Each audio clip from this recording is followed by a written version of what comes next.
నమస్తే. ఈరోజు నేను పిల్లల్లో ఉండే ఒక కామన్ ప్రాబ్లమ్‌కి ఒక సింపుల్ రెమెడీ చెప్పాలనుకుంటున్నాను. అదేంటంటే చాలామంది మదర్స్ బాదర్ అవుతుంటారు. ఏంటంటే మా పిల్లలకి మేము డైలీ అంటే సఫిషియంట్ అమౌంట్ ఫుడ్ ఇస్తున్నాము. అండ్ ప్రతిరోజు డ్రై ఫ్రూట్స్ ఇస్తున్నాము. అండ్ వెజిటబుల్స్, ఫ్రూట్స్ ఇవన్నీ కూడా ఇస్తున్నా కూడా మా పిల్లలు వెయిట్ గెయిన్ అవ్వటం లేదు. ఎందుకు అనేసి ఒక క్వెషన్ అనమాట వాళ్ళందరికీ. అయితే ఇక్కడ ఏంటంటే ఈ సమస్యకు ఒక చిన్న రెమెడీ నేను మీకు చెప్తాను. అదేంటంటే shatavari powder and pepper powder, ఈ 2 పౌడర్స్ని ఈక్వల్ క్వాంటిటీలో తీసుకొని మిక్స్ చేసి ఒక ఎయిర్ టైట్ జార్లో మీరు సేవ్ చేసుకోండి. అయితే ఎప్పుడైతే ప్రతిరోజు ఎర్లీ మార్నింగ్ వాళ్ళు నిద్ర లేవగానే బ్రష్ చేసుకున్న తర్వాత ఒక 1/2 టీ స్పూన్ పౌడర్ మీరు బనానా జ్యూస్లో, అంటే పండిన బనానా, నాట్ రా వన్. సో పండిన బనానా జ్యూస్లో ఒక 1/2 గ్లాస్ బనానా జ్యూస్లో ఈ పౌడర్ 1/2 టీ స్పూన్ యాడ్ చేసేసి వాళ్ళకి ఎంప్టీ స్టమక్ ఇచ్చేసేయండి.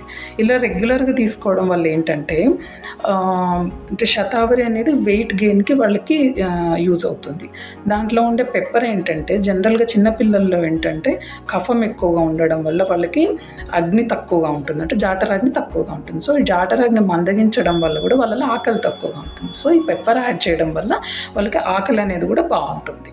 సో మనము ఇది రెగ్యులర్గా ప్రాక్టీస్ చేస్తూ ఒక 30 డేస్ వరకు రెగ్యులర్గా ప్రాక్టీస్ చేయడం వల్ల ఏమవుతుందంటే వాళ్ళలో మెల్లగా వెయిట్ అనేది గెయిన్ అవుతుంది, అది హెల్తీ వెయిట్. అయితే ఒకసారి ఏంటంటే మీరు ఈ పౌడర్ ఇచ్చేటప్పుడు బనానా మిల్క్ షేక్ తోటి మీరు చూసుకోవాల్సిన విషయం ఏంటంటే ఒకసారి వాళ్ళ టంగ్ చూడాలి. ఆ టంగ్ ఏంటంటే కోటింగ్ ఉందనుకోండి, వాళ్ళ లోపల డైజెస్టివ్ పవర్ అనేది సరిగా లేదు. సో దాన్ని ఇంక్రీజ్ చేయడానికి మీరు ఒక డాక్టర్ని కన్సల్ట్ చేసి వాళ్ళు ఇచ్చే సజెషన్ ప్రకారం మీరు ఫాలో అవ్వాలి. అండ్ ఇంకోటి ఏంటంటే ఇది ఒక 30 డేస్ కంటే కూడా ఎక్కువగా కంటిన్యూ చేయకూడదు, ఎందుకంటే పెప్పర్ అనేది బాడీ హీట్ని ఇంక్రీజ్ చేస్తుంది. సో ఇప్పుడు నేను మీకు చెప్పిన క్వాంటిటీ ఏంటంటే 1:1 రేషియోలో తీసుకోవచ్చు. ఒకవేళ 130 డేస్ కంటే ఎక్కువ తీసుకోవాల్సి వచ్చినప్పుడు మనం ఆ రేషియోని చేంజ్ చేయాలన్నమాట. అంటే 2:1, అంటే 2 parts shatavari, 1 part pepper powder add చేసుకొని మీరు ఇంకొక మంత్ ఎక్స్ట్రా కూడా తీసుకోవచ్చు. అయితే ఇప్పుడు మామూలుగా ఈ మిక్చర్ తీసుకునేటప్పుడు కూడా ఒకసారి ఏంటంటే పిల్లలకి ఏమైనా వేడి చేస్తుందేమో అని కూడా ఒక్కసారి చూసుకోవాలి, ఎందుకంటే దాంట్లో పెప్పర్ అనేది ఉష్ణవీర్యం. సో అది ఒక్కొక్కసారి వాళ్ళ బాడీ హీట్ ఇంక్రీజ్ చేయొచ్చు, లేదంటే యూరిన్ వెళ్తున్నప్పుడు మంటగా ఉందని అలా ఏదన్నా కంప్లైంట్ చేస్తున్నారో లేదో కనుక్కొని, ఒకవేళ ఏ కంప్లైంట్ లేదనుకుంటే ఫస్ట్ మంత్ 1:1 రేషియోలో మీరు ఆ పౌడర్ని కంటిన్యూ చేయొచ్చు. అలా కాదు అనుకుంటే కొంచెం 2:1 రేషియోలో కూడా దాన్ని చేంజెస్ చేసుకొని మీరు యూజ్ చేసుకోవచ్చు.